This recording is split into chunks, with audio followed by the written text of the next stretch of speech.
Hello students, यहाँ से एक बार फिर से हमारे पास एक महत्वपूर्ण प्रश्न है और कई बार स्टूडेंट्स को परेशान करता है 9th में और 10th में, खास करके बात करेंगे वहाँ पर।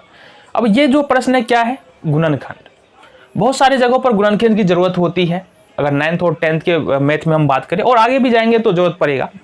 तो यहाँ पर इससे पहले वाले वीडियो में हमने देखा था कि जो प्लस वाले फैक्टर होते हैं, जो मिडिल वाले टर्म को तोड़ना होता है और सारे प्लस ही हो तो उसको हमने इजीली कर लिया था, बहुत ज़्यादा मुश्किल नहीं था।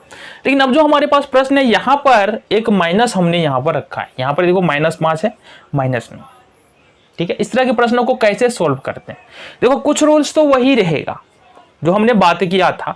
यहाँ पर देखो, यहाँ पर समझा दी तुमको, x² के जो बगल में है ये 3, ये है हमारा x² का गुणांक, ये हमारा जो सिर्फ नंबर है ये है अचर पद, और यहाँ पर जो मिडिल वाले टर्म का जो यानी कि x का गुणांक 2 है, ठीक है। यहाँ पर x² का जो गुणांक है वो 6 है, फिर अचर पद यहाँ से -9 है, और इस x का मिडिल वाले टर्म में x का गुणांक 3 है। तो ये 3 बात हमको ध्यान रखना है, ठीक है। देन हमको जो पहला स्टेप होता है गुणनखंड में, क्या करते हैं, स्टेप 1, ये बिल्कुल आसान है। क्या आसान है, कैसे करते हैं, देखो देखते देखते समझ जाओगे, सीख जाओगे, बिल्कुल आसान है, कोई समस्या नहीं। सबसे पहले इस 3 को अचर पद यानी x² के गुणांक को अचर पद से गुना करो। x² का गुणांक 6 है, इसको अचर पद से गुना करना है। तो हम बोले 3 × 6 हो जाएगा, 3 × 5 हो जाएगा। ये पहले वाले में 3 × 5 हो जाएगा, -5 होगा। ये इस बात को ध्यान रखो, प्लस माइनस बहुत ज़्यादा जरूरी है। 3 × -5 -15। दूसरे वाले में देखेंगे 6 × -9, 6 × -9, तो देखो ये -15 होगा और ये -18 होगा। इतनी बातें समझ में आ गई। हमने क्या किया, x² का जो गुणांक है 3, अचर पद है -5, दोनों को मल्टीप्लाई किया। यहाँ पर x² का जो गुणांक है 6, अचर पद है -9, दोनों को हमने मल्टीप्लाई कर दिया। अब क्या करें यहाँ से, अब फाइनली हमको क्या देखना है कि -15 को कितने रूप में, फैक्टर के रूप में हम व्यक्त कर सकते हैं। तो 15 × 1 कर सकते हैं, 3 × 5 कर सकते हैं। अब कोई दूसरा तरीका में हमारे पास नहीं है कि -15 को और व्यक्त कर सकते हैं, ठीक है। देन अगर हम यहाँ पर सिर्फ 18 की बात करें, 18 को कैसे हम फैक्टर के रूप में व्यक्त कर सकते हैं। अच्छा, ये 9 × 6 = 54 हो जाएगा जी, -54 हो जाएगा, है ना। 9 × 6 = 54 हो जाएगा। तो 54 को यहाँ पर गुणनखंड के रूप में कैसे कैसे लिख सकते हैं, देखो यहाँ से 18 × 3 लिख सकते हैं, 18 × 54, 9 × 6 = 54 जो कि है यहाँ पर। और क्या लिख सकते हैं, और लिखा जा सकता है ना। चलो फिलहाल 2 ही रहने तो 2 में काम बन जाएगा अपना। अब समझो बात को, हमको क्या चाहिए था, -15 चाहिए, लेकिन 15 और 1 को गुना करेंगे तो यहाँ पर हमारे पास क्या आएगा, प्लस माइनस का 15 नहीं, अगर दोनों प्लस वाला रहेगा तो प्लस का 15 आ जाएगा गुना करने के बाद। इसका मतलब ये है कि इस दोनों में कोई एक तो माइनस होगा, 15 और 1 में कोई एक माइनस होगा, 3 और 5 में कोई एक माइनस होगा। इसी तरह से 18 और 3 में कोई एक माइनस रखना पड़ेगा, 9 और 6 में कोई एक और माइनस हमको रखना पड़ेगा। और रूल क्या कहता है यहाँ पर गौर से समझो, ये जो हमने फैक्टर किया है ना, माइनस यहाँ पर रखना है, किसी एक को माइनस रखना है, उसको जोड़ करके देखना है बाबू, जोड़ के देखना है कि ये क्या मिडिल वाला टर्म में जो अचर पद है वो आ रहा है कि नहीं, जो गुणांक है x का वो आ रहा है कि नहीं। तो यहाँ पर देखेंगे जो गुणांक है वो कितना है, x का गुणांक कितना है, 2 है। पहले वाले प्रश्न में गुणांक यहाँ पर 2 लाना है, और दूसरे वाले प्रश्न में देखेंगे गुणांक यहाँ पर हमको कितना चाहिए, 3 चाहिए। तो 2 और 3 को ध्यान में रख के हमको यहाँ से काम करना है। आ जाओ जी, कहने की क्या कोशिश करें, गौर से समझना। यहाँ पर 15 × 1 किया तो ये आया 15। अब हमने माइनस लगाया 1 में, माइनस हमने 1 में लगाया तो ये कितना आएगा, -15 आ जाएगा गुना करके। लेकिन 15 और -1, गौर से देखना, 15 + -1 जोड़ो, इसको कितना आएगा, 14। क्या मिडिल वाला टर्म आ रहा है तुम्हारा, मिडिल वाला टर्म में जो 2 है, 2 आ रहा है, नहीं आ रहा है, मतलब ये कैंसिल आउट हो जाएगा।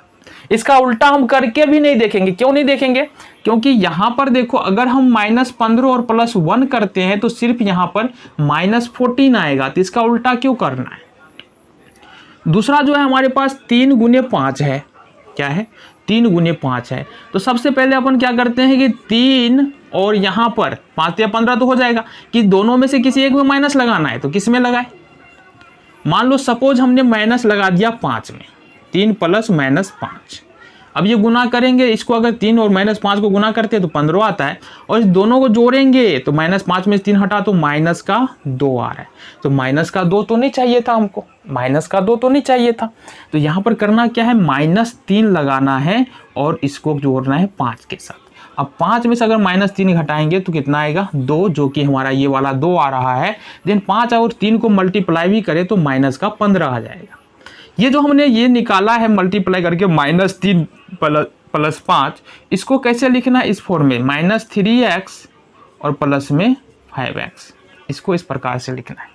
अब -3x प्लस 5x मतलब क्या, अगर इसको हम सॉल्व करेंगे तो कितना आएगा, 2x आएगा, और हमारे पास क्या है यहाँ पर 2x है, मतलब 2x के बदले में -3x प्लस 5x लिख सकते हैं। मतलब यहाँ से लिख सकते हैं 3x² प्लस 2x के बदले में लिख सकते हैं -3x, यहाँ पर -3x प्लस 5x और माइनस का 5।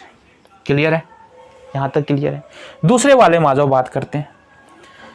अगर सपोज हम इसमें माइनस लगा ले, 3 में माइनस लगा ले, तो 18 में से 3 अगर घटाएंगे तो ये कितना बचेगा, ये तो 15 हो जा रहा है, जबकि हमको क्या चाहिए, 3 चाहिए।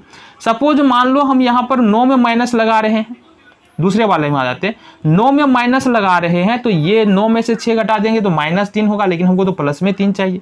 इसलिए अगर मान लो 6 में माइनस लगा रहे हैं तो यहाँ से लिखेंगे 9 प्लस -6, 9 माइनस 6। अगर 9 माइनस 6 करते हैं ना तो ये 3 आ जाता है, और 9 माइनस 6, 9 गुने -6, ये कितना आता है, माइनस का 54।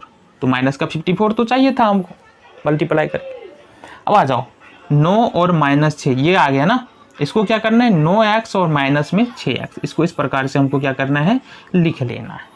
ठीक है जी, इसको लिखेंगे। बीच वाले, बीच में क्या है, 3x है, और 9x में से 6x घटाएंगे कितना होगा, 3x होगा। तो 3x के बदले में लिख सकते हैं 6x² प्लस में 9x माइनस में 6x और माइनस में 9।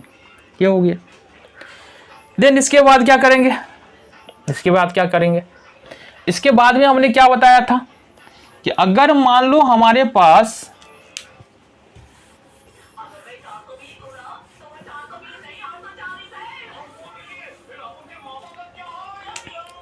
यहां पर देखो, अगर हमारे पास मान लो लिखा हुआ है 3x², तो इसको गुणनखंड के रूप में लिखा जा सकता है 3 गुने x, और लिखा हुआ है -3x, तो इसको लिखा जा सकता है -3 गुने x, ऐसे इस प्रकार से लिखा जा सकता है।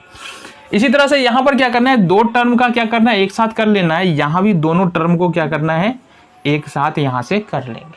देन करना क्या है, फैक्टर कर लो सबका, 3 गुने x माइनस 3 गुने x प्लस 5 गुने x माइनस 5। यहाँ भी करेंगे कैसे, 6 गुने x प्लस 9 गुने x। देन ये हो जाएगा 6 गुने x माइनस में 9। माइनस में यहाँ पर क्या करेंगे, नो ना जी, यहाँ ना थोड़ा सा इसमें और फैक्टर करना पड़ेगा। यहाँ पर 6x² को लिख सकते हैं 2 गुने 3 गुने x गुने x। 6 का फैक्टर 2 3 होगा ना, यहाँ पर ध्यान तो दो। प्लस ले लेंगे, 9 है तो यहाँ पर लिखेंगे 3 गुने 3 और गुने में x। ठीक है जी, बहुत बढ़िया। बीच में क्या किसका चिन्ह है, बीच में माइनस का चिन्ह है, तो माइनस का चिन्ह लगा लेंगे यहाँ से।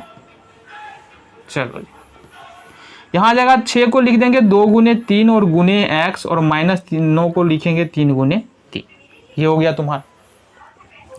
देन देखो कॉमन क्या आ रहा है, माइनस के पहले और माइनस के बाद कॉमन क्या है, 3x यहाँ भी है, 3x यहाँ भी, मतलब 3x अपने को क्या करना है, बाहर ले लेना है। तो क्या बच जाएगा, इसको 3x को छोड़ देंगे तो सिर्फ x बचेगा, x 3x बाहर आ गया, सिर्फ 1 बच रहा है यहाँ से। यहाँ से तुम 5 कॉमन ले लोगे, कितना, 5 बाहर कर दिया, 5 बाहर कर दिया, बचा यहाँ पर x, और यहाँ पर 5 जब बाहर कर देंगे कुछ नहीं बचेगा तो 1 बचेगा।